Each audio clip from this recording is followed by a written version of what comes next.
ক্ষমতার অপব্যবহার বন্ধে নির্বাচন সংস্কার কমিশন অনেক সুপারিশ করেছে, তবে তার অনেক কিছু উপেক্ষিত বলে অভিযোগ করেছেন সুজনের সম্পাদক বদিউল আলম মজুমদার।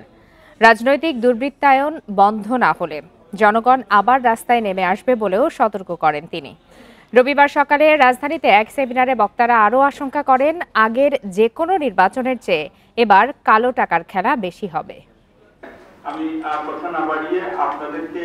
রাজধানীর শ্রীরাপ মিলনায়তনে রোববার সকালে ত্রয়োদশ জাতীয় সংসদ নির্বাচনের সম্ভাবনা এবং চ্যালেঞ্জ শীর্ষক সেমিনারের আয়োজন করে একটি নির্বাচন পর্যবেক্ষক সংগঠন।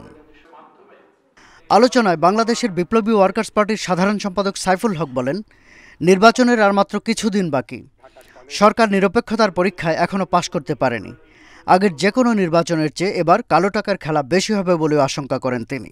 নির্বাচনে কালো টাকা, অপ্রদর্শিত অর্থ, টাকার খেলা বন্ধ করার ব্যাপারে দৃশ্যমান কোনো কার্যকর বিশ্বাসযোগ্য কোনো তৎপরতা এখনো পর্যন্ত আমরা দেখতে পাচ্ছি না।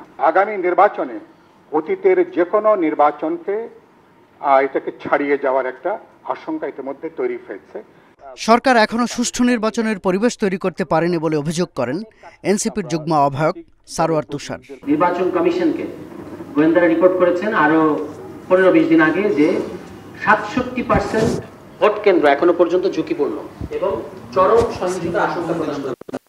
মাঠ প্রশাসন, জনপ্রশাসন এবং পুলিশ প্রশাসন মূলত এখনো পেশি শক্তি যেদিকে সেদিকে হেলে থাকে এবং বিভিন্ন হেভিওয়েট প্রার্থীর পিএস কে আমাদের থানার ওসি তারা স্যার ডাকেন আমাদের চোখের সামনে। এগুলো সেমিনারে বদিউল আলম মজুমদার বলেন, ক্ষমতার অপব্যবহার বন্ধ ও নাগরিকদের অধিকার যেন খর্ব না হয় সেজন্য অনেক সুপারিশ করেছে সংস্কার কমিশন।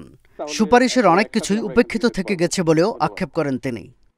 ক্ষমতার সাথে যাদের কাছেই যুক্ত আছে, তো আমরা যদি এই বিষয়গুলো যদি নজর না দেই এবং এর সাথে দুর্বৃত্তায়ন, দুর্নীতি এগুলো সম্পৃক্ত, তাহলে কিন্তু আমরা হয়তো একটা সুষ্ঠু নির্বাচন পাবো, কিন্তু গণতান্ত্রিক উত্তরণ হওয়ার পরটা ওই যে অত মসৃণ হবে না। তাহলে ভবিষ্যতে কিন্তু মানুষ হয়তো আবার রাস্তায় নামবে। প্রার্থীদের হলফনামা যাচাই বাছাই ও দলগুলোর আয় ব্যয়ের স্বচ্ছতা নিশ্চিত করা না গেলে কোনো পরিবর্তনই আসবে না বলে মনে করেন বদিউল আলম মজুমদার। শাহাদাত স্বপন, ইন্ডিপেন্ডেন্ট নিউজ, ঢাকা।